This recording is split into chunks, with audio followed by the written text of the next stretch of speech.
Well, I think this is the grand finale for my winter jug sewing. I say that and it makes me kind of sad. I only have 5 jugs left, and so this will make a total of 15. So I've already prepared the remaining 5 jugs that I have. I'll show you those in a minute, but let me show you what I'm going to be sewing for winter jug sewing for the last and finale for the final round. I'm going to be sewing Corinth. Let me show you that. I've never grown Corinth before, and it is a hardy annual, so I feel like it's going to do just fine in the winter jug sewing. It's quite a bit bigger seed, so we have to actually bury this one. And then I'm going to sow some Lobelia. I've never grown Lobelia from seed before, and I believe this is a cool hardy annual as well. And I'm just growing this for personal use. I'm not growing this for cut flowers at all because it only gets 4 to 6 inches, so that's not tall enough really for a cut flower unless you're doing little mini vases. But I'm switching over this year, doing a lot more just things for fun, things for pollinator. As a matter of fact, I'll slip a clip in here. One year, probably, what year was it? 2019, I think, or 2018 maybe.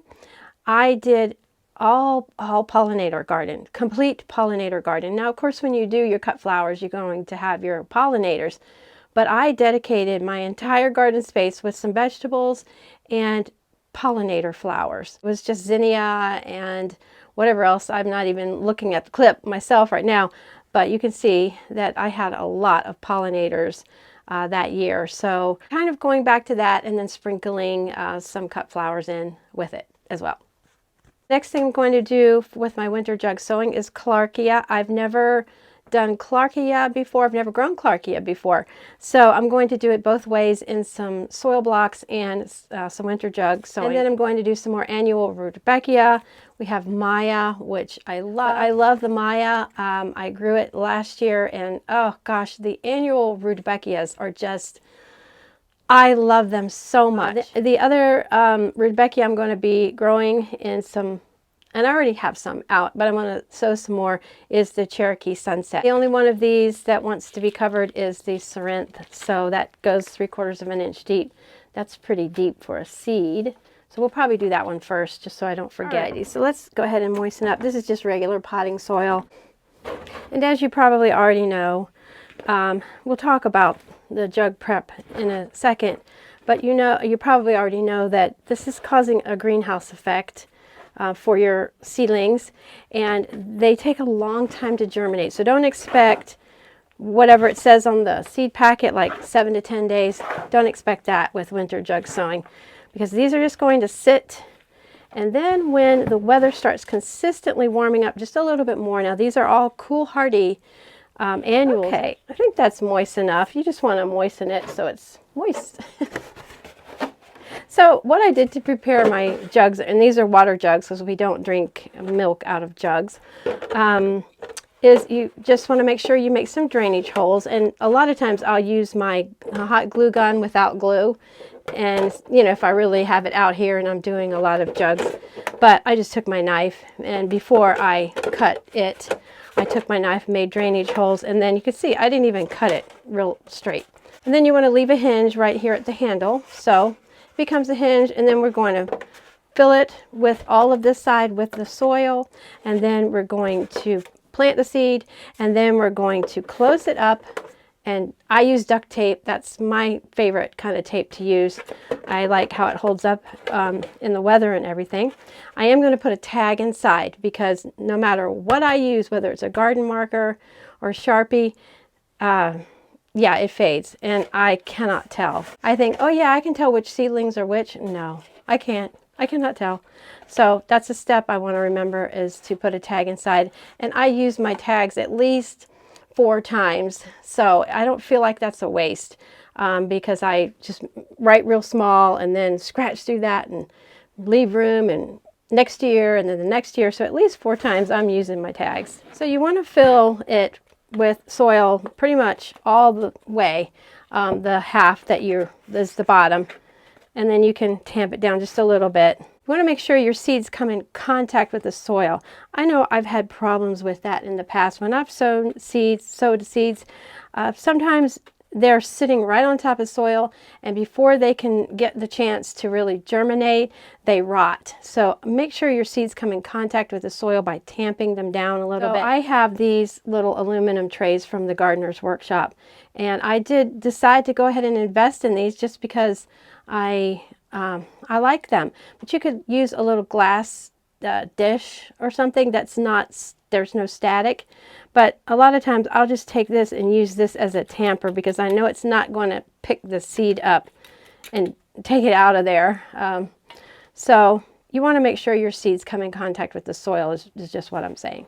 So I'm going to go ahead and fill all 5 of these, and then we'll be back and chat about and go ahead and sow the seed. I'm just going to put this in the lid to help hold it down.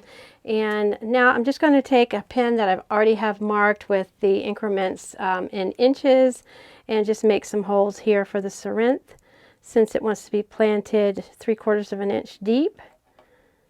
And could probably even just push it down with my finger without a problem. Have you grown Sorrent before? I know it's good to use as a filler, I believe, for bouquets and stuff. So I'm kind of excited about it. This says Pride of Gibraltar Sorrent, hummingbird Sorrent. So you can see the seed there. Let me put it in the little seed tray. That's what I have it for. You can see the seeds there are a good size.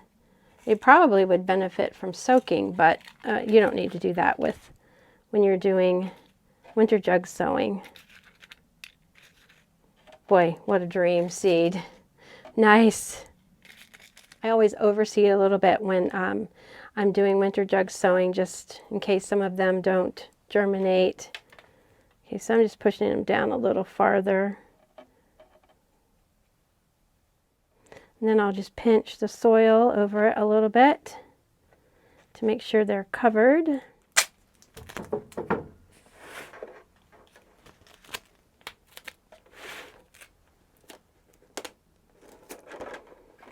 So you just want to sort of hold it and then take your tape around.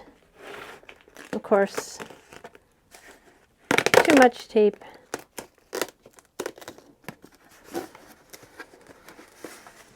And then smooth it down.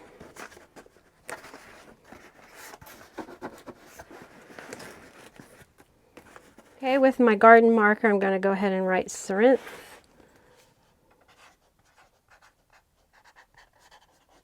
And the date. And one down. Okay, let's do the Cherokee Sunset Rudbeckia. This is an annual Rudbeckia.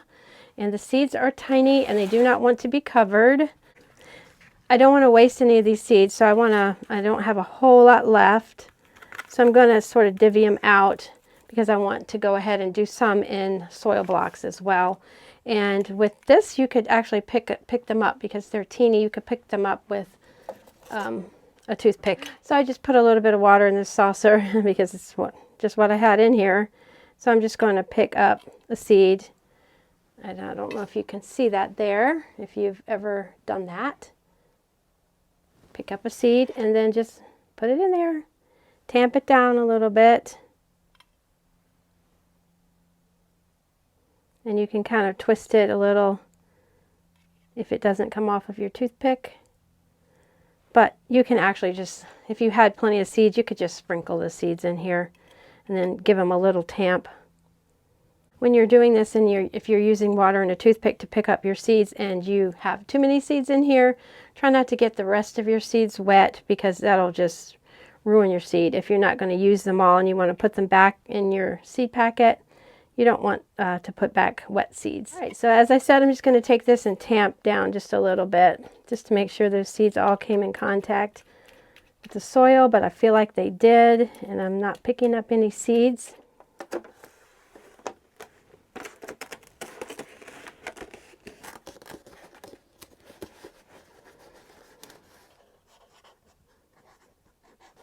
All right, next we will do Maya Rudbeckia, annual Rudbeckia.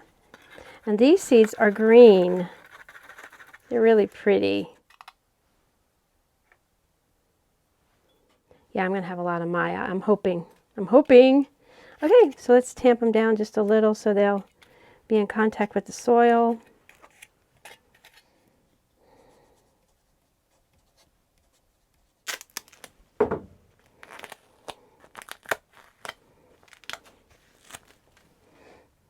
If my jug has a label on it, which some of, or all of mine do, I don't even take that off. The label is not going to affect the greenhouse effect in your winter jugs, and also the color of the tape, the duct tape. It's not going to affect it. You are still going to get that greenhouse effect. Trust me on that, because having owned a greenhouse for quite a few years, anything that is contained that light can get through, it's going to warm up that soil, and just that's the nature of a greenhouse. When we do this, we are creating a mini greenhouse. So don't worry about, well, oh, that's taking away some of the sunlight. It's really not. Okay, now let's do the Clarkia. I am so excited about the Clarkia.